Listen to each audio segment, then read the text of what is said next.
Hello! Welcome back sa ating channel. At sa baguhan naman sa ating channel ay hayaan nyo akong magpakilala sa inyo. Ako po si Rani Lumapas at isa po akong electronic technician. At syempre, merong alam sa electrical. Dahil meron akong alam sa electrical, may i-share ako sa inyo ngayon. Magbuo tayo ngayon ng small setup na solar power generator. So itong solar power generator na to ay expenses nito, ang atin lang lahat na nagastos ay nasa loob lang ng 11,500 per 1,000 pataas. So sa mga baguhan na gustong buo ng small setup na solar power generator, malaking tulong na ito sa atin kung umpisa pa lang tayo. So ito small setup ito but terrible. Bakit? Dahil 24 volts na ito na setup.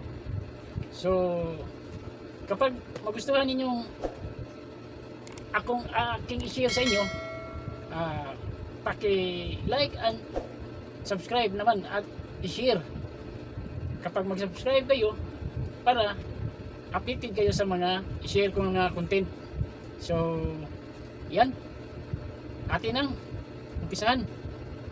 Okay,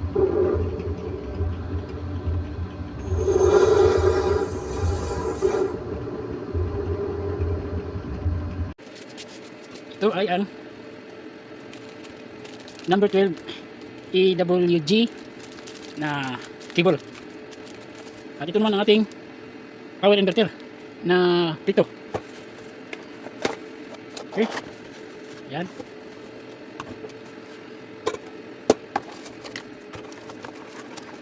Okay, ito ang kanyang battery cable. Ito. So at ito alligator clamp. So parang hindi ito magamit. Okay. At ito ang ating solar charge controller. Okay. Ito itong dalawa lang ang bago. Yan. Ito lang ang dalawang bago at itong dalawang breaker, mga use ko na ito. So ito na lang ang aking ginagamit para makita ninyo at ma-share ko sa inyo kung paano magbuo ng simple solar power generator. Okay? Ito lang ang dalawang bago. Sa huwag kayong maglala, ang lahat na material part list aking ilagay. Okay? Sa pagkatapos na lang. Okay? At ito itong metal din breaker holder. Itong dalawang breaker at ito ay 6-in-1 power meter. Okay? Ito display sa power watts, sa per kilowatt hour, sa ampere, sa volts, at ang power factor. Mas magandang meron tayo nito para ma-monitor natin ilang watts ang naka-load. Okay? At itong isa lang ang ating power outlet o kaning 1 gang lang. So, okay? Yan. At itong power meter na to ay ito ang ginagamit ko pang testing, pang tester. Ilang watts, ilang ampere. So, ngayon ay ginagamit ko para maipakita sa inyo. Okay? So, atin nang ihanay. So, yan.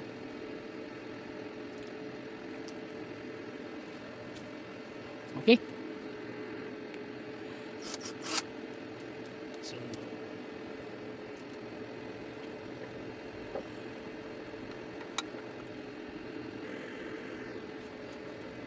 okay.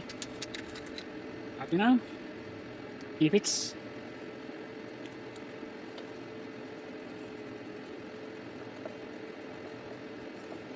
Yan.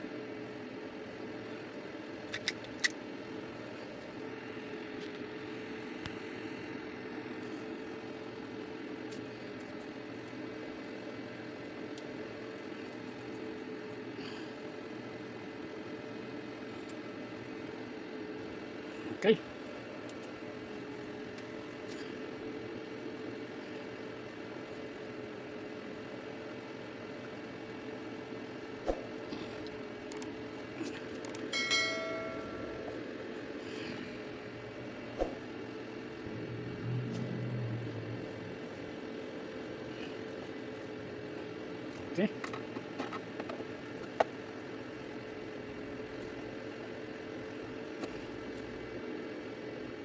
So ngayon ay ating ang tap ang connection. Mag-wiring tayo.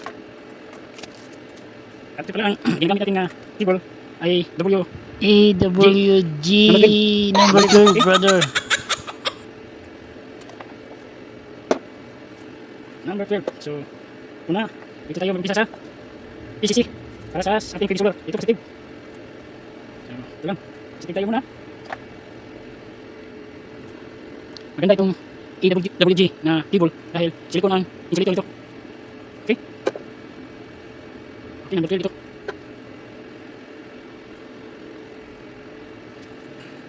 Ayan. Positive tayo.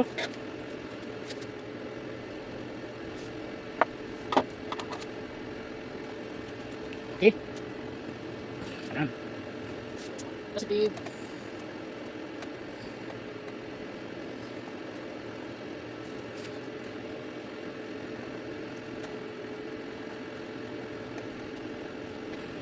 Okay. Okay, para masintro. Yan. Tapos, negative tayo.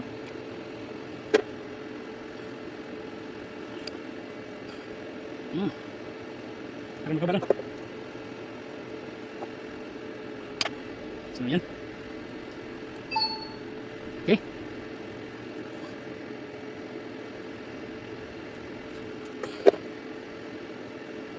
So, yan.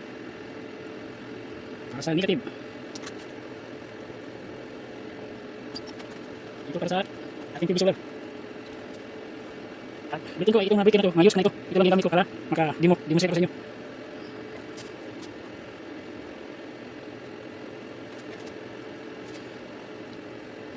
Parang malaki. Ang AWG. Number 12. Okay, medyo mataas. Okay lang. At next, dito tayo sa power battery. Okay. Okay. Mababa. So, positive muna tayo. Yan.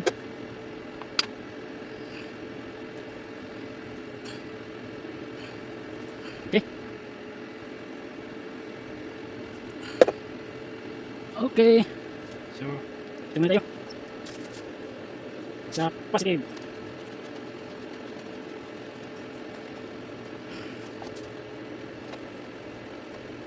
So, yun. Positive sa ating papunta ng ating battery. At ang battery natin gagamitin ito ngayon ay 30 ampere na takband na prismatic 34. So 24 volts ang ating setup. Mas maganda ang 24 volts dahil i-times 2 na ang 12 volts. Pag mag 24 volts tayo, times 2 na ang kanyang power ampere hour. Mas maganda ang 24 volts. So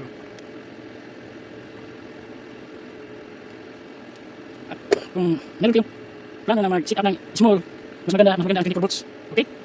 Dahil dudublihin ang power watts, ampere hour. Okay? Negative. Sorry.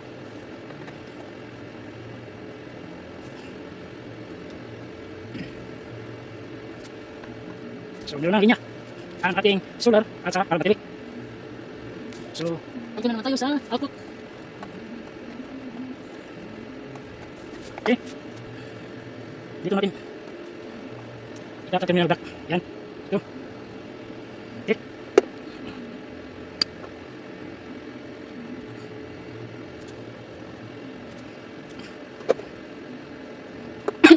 Excuse me. At ito, kaya nito ng load natin na 700 watts. So, okay. Yan. Skip. Okay.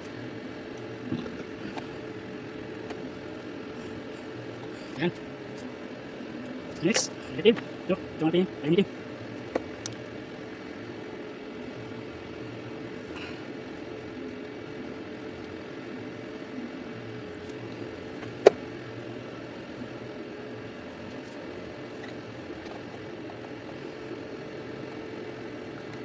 Alas 10 media pa lang. Ngayon, alas 10:36. puno na ang ating 24 volts and 12 volts. Dahil maganda ang panahon ngayon. Maganda ang ating diba sa araw ngayon. Tirik ang araw maganda. So ito, yan. So next natin gawin ay dito na tayo sa solar. Supply sa ating power inverter. Dito tayo sa output ito. Okay? Okay. At ito kanyang table ay hindi na natin ilagay. Ito lang ang ating AWG na 12, number 12. So, yan. Ito lang muna. Pakita ko lang niyo muna ang temporary. At ito ang iyang washer and nut. So, ito lang muna. Yan.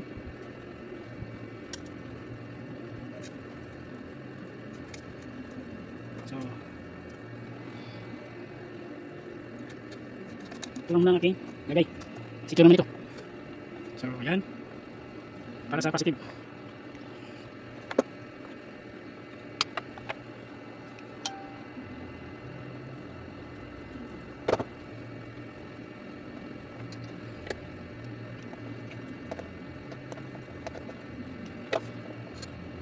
Okay. Ito ay hindi natin kailangan ng LVD o low voltage disconnect. Dahil ang mga bago na natin ngayon na mga ECC, power inverter, meron silang mga security sa high voltage, sa low voltage, reverse sa connection, mga mabali na sila, meron na sila lahat.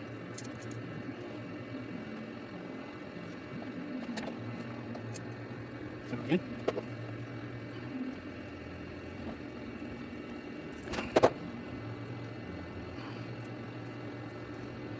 So, yan. Okay. Ito lang natin gawin.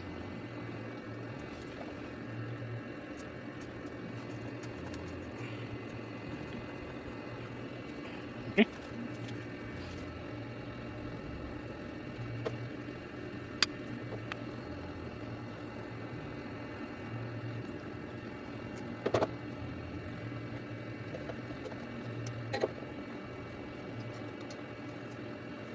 Yan. Uy, sorry, balitad. Puputok natin. Pero yan ang sinasabi ko. Meron na itong security sa mga reverse connection. Okay, yan. So, mas maganda talaga ang mayroong polarity ang ating gamitin na cable. So, negative.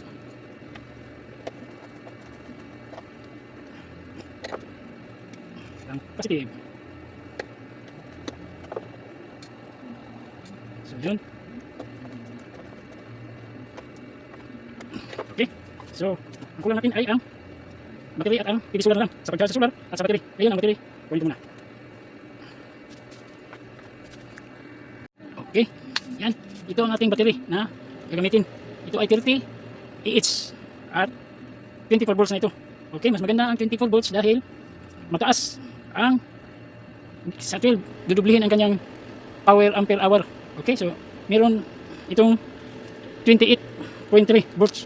Dahil dito sa pag-charge ito, yun, kasi meron akong 24 volts na system, yan. Ito ay full pack na ito, 28.3. So, okay. Atin ang connection dito sa ating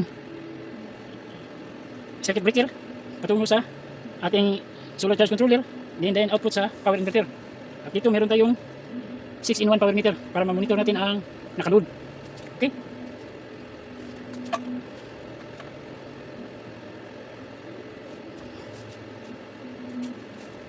Okay.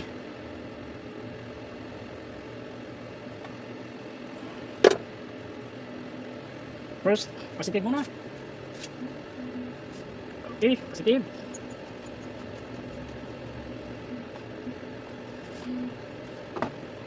So, sa ating battery ay ito ang positive. Yan, ang lalagyan natin sa charge controller. Okay. Dito natin ilagay ang sa positive.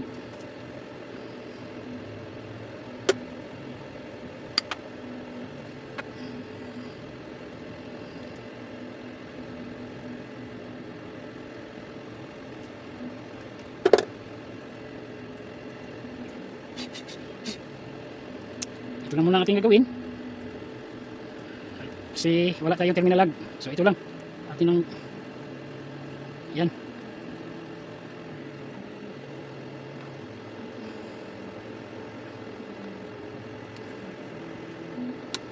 Oops, ito muna. Ito na lang. Medyo i-clip na lang natin.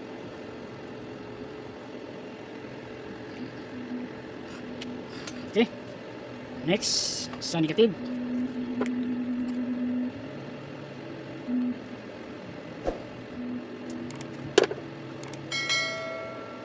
Okay.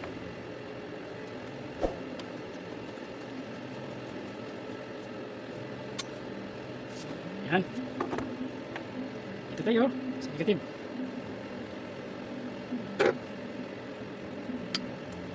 Okay.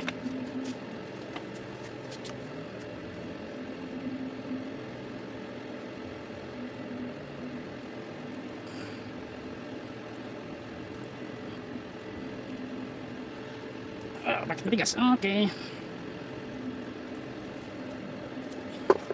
Okay. Sa negative na tayo.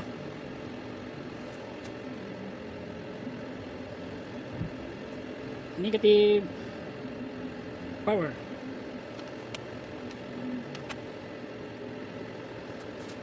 Yan. Yan lang muna ang ating gawin. Kasi wala tayong terminal lag. Doon sa keyboard sa ano. Ito lang muna.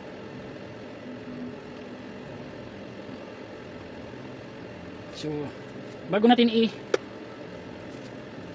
power on, atin mo nang testiran para walang problema. Okay, kita ba dyan? Okay, so ito positive, red, itong negative. So ating reading, okay, merong 28.29. so pwede na natin i-power on para atin na try. So ating power on ang breaker. So yan. Okay. Merong 28.4, diba? So ang ating power inverter, ating i-power on. Okay, power on. Yan. Okay. So dito sa power inverter, ang reading sa kanyang voltahe 28.1. So dito sa ating ECC, yan 28.3. So itong power meter na to, magandang ating lagyan para reading na to ang ilan na load ang ating ginagamit. So yan, meron na. Meron ng 0 watts. Kita ba dyan? Okay, 0 watts na ito kasi merong kilowatt dahil ito ang ginagamit ko sa mga pang testing ko ng mga ilang watts, ilang ampere. So ngayon meron na siyang 3.46. Pag atin itong i-reset, ito lang ating pipindutin para ma-0. Okay, okay, yan, reset na siya. 0 na siya, back to 0. So ngayon, mag-testing tayo. Itong ceiling fan na stand fan na small. Atin itong i-try. Okay. So yan. Dito natin i-choke sa ating 1 gang na power outlet. Okay, ating power on. Ilang watts ito? At least meron tayong power meter na 6-in-1. Maka-reading sa ilang watts ang ating ginagamit. So ito ating power on. Yan. Merong 7 watts. Okay. So working na ang ating power generator. Mamaya na tayo mag-charge dahil mataas pa ang kanyang battery power ampere. So ito lang muna. At TV. Okay, mag-testing tayo TV. Dali.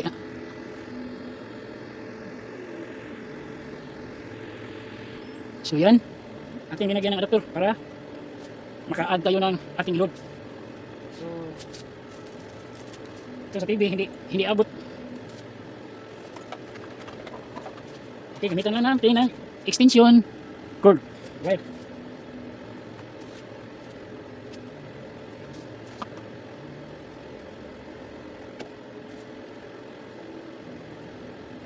So yan, atin ang i-on ang TV. Saan cord? Ito. Yan.